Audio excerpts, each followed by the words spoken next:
Всеки казва, че е футболист.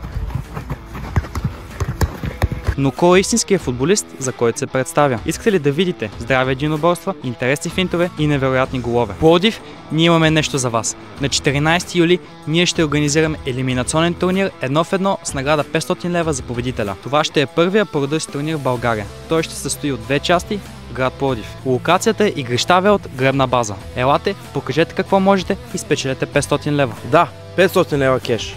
Вход за събитието за всички участници и зрители е само 1 лев. Защо има такса вход? Защото ние от MyK Academy искаме да помогнем на млади футболни таланти да сбъднат мечтата си. Всички събрани средства ще бъдат дарени на деца в неравностойно финансово положение, които искат да постигнат мечтаната кариера във футбола. Нека им помогнем заедно. Правилата на турнира са следните. Нападателят подава на защитника. Защитника му е връща. Ако нападателят преодолее защитника и вкара гол, нападателят получава една точка. Рунда свършва и играчите си разменят позициите. Който първ спечели 3 точки, преминава към следващия кръг, като само полуфинала и финала се играят до 5 точки. Ако защитникът отнеме топката на нападателя, защитникът получава една точка.